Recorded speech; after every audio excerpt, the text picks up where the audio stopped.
હવે આપણે વિસાવદરની જે ધારાસભ્ય માટેની જે પદ છે તેને લઈને થોડીક આપણે ચર્ચા કરવી છે. હવે વિસાવદર આમ જોઈએ તો મોટામાં મોટો પાટીદાર પ્રભુત્વ ધરાવતી બેઠક છે. તો વિસાવદરમાં પાટીદાર ચહેરાને ઉતારશો કે ઈસુદાનભાઈ છે, અથવા તો આપનું નામ પણ ચર્ચામાં છે. તો અત્યારે તો હજુ ચૂંટણી આવી જ નથી, એટલે અત્યારે જે કઈ ચર્ચા થાય છે એ ચર્ચાનો કોઈ અર્થ નથી. ચૂંટણીનું જાહેરનામું ચાલુ થાય પછી કઈક ચર્ચા જે થાય એ ગંભીર ગણાય. અત્યારે તો એમના જે કઈ હાલતું હોય એનો કોઈ ખુલાસો હોય અત્યારે યોગ્ય નથી. કે ગોપાલભાઈ, જે રીતે ભૂપતભાઈએ ધારાસભ્ય પદેથી રાજીનામું આપ્યું છે, તે બેઠક, તે જગ્યા ખાલી છે, તેના માટે આપ કયા ઉમેદવારને ઉતારશે મેદાને? હું એ જ કહું છું કે ઉમેદવાર તો 100% ઉતારશું, પણ હજુ ચૂંટણી જ જાહેર નથી થઈ તો પછી અત્યારથી તો કઈ કેવું યોગ્ય નથી ને. જે ચોક્કસથી જાહેર નથી થઈ, પણ આ તો કેવું છે કે રાજકારણ છે, એટલે પહેલેથી જ અટકણો ચાલુ હોય. કોઈ પણ પાર્ટી કોઈ ઇન્સ્ટન્ટ તો કોઈ ચહેરાને નથી ઉતારવાના, એની માટેની અટકણો હોય. જેમ કે અમને જાણવા મળ્યું છે કે ગોપાલભાઈ છે, ઈસુદાનભાઈ ગઢવી છે અને રેશમાબેન પટેલ, આમાંથી ને લઈને સમીકરણો સામે આવે છે. એવું કશું નક્કી નથી. એ બધી વાર્તાઓ બધી ચાલુ છે, પણ એવું કઈ નક્કી નથી, કેમ કે હજી ચૂંટણી જ નથી આવી. એટલે એ વાત જ હજુ અત્યારે વહેલી પડે એમ. ભલે ચર્ચામાં બધી વસ્તુની ચર્ચા થતી હોય, ચર્ચા ઉપર કઈ ટેક્સ લાગેલો નથી એટલે બધી ચર્ચા થાય, પણ અત્યારે કઈ નક્કી નથી એમ. જો કે વિસાવદરની એક પેટર્ન છે કે જે પક્ષ પલટો કરે છે એ કોઈ દિવસ જીતતું નથી.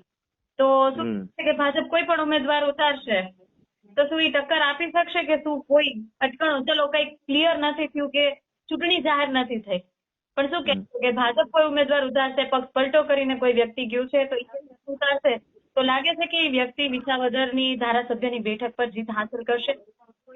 ભાજપે જીતવું શું કામ જોઈએ? એમની પાસે ઓલરેડી 156 સીટો છે જ. સારું કામ કરવું હોય, સ્કૂલ બનાવી હોય, દવાખાના બનાવવા હોય, રોજગાર આપવો હોય, એમની પાસે છે જ 156. એમને જીતીને કામ શું છે? 156 માંથી 157 કરીને એમને શું જોઈએ? શું એમને કામ કરવું હોય તો કરવા લાગે. એ સીટ તો જનતાએ જીતવાની છે, આમ આદમી પાર્ટી જીતવાની છે સીટ તો. હજી ગોપાલભાઈ, જે રીતે ભૂપતભાઈ ભાયાણી આજે હમણાં થોડા સમય પહેલા જ પક્ષ પલટો કર્યો છે, રાજીનામું આપ્યું છે, જે સીટ હતી એમની પાસે હતી ધારાસભ્યની, અને હમણાં પક્ષ પલટો કર્યો છે, તો શું કહેશો કે કઈ કચાશ, કે પાર્ટીની કે ઉમેદવારની કચાશ, કયા મુદ્દાઓ હતા કે જેને લઈને એમને રાજીનામું આપવું પડ્યું?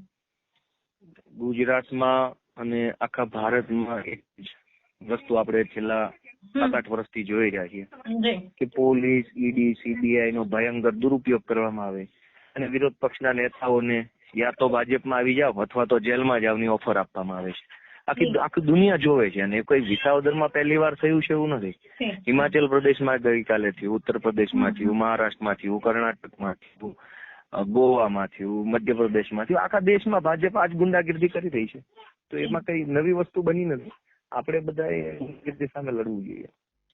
ચોક્કસથી. તો જે રીતે ઈસુદાનભાઈ છે, રેશમાબેન પટેલ છે, ઘણા એવા મજબૂત જે પક્ષના નેતાઓ છે કે તે કોઈ પણ ઓફર હોય કે કોઈ પણ ધમકીઓ એનાથી ડગમગતા નથી, પણ ઘણા એવા લોકો છે કે જે આ વસ્તુથી ડગમગી જાય છે. શું કહેશો?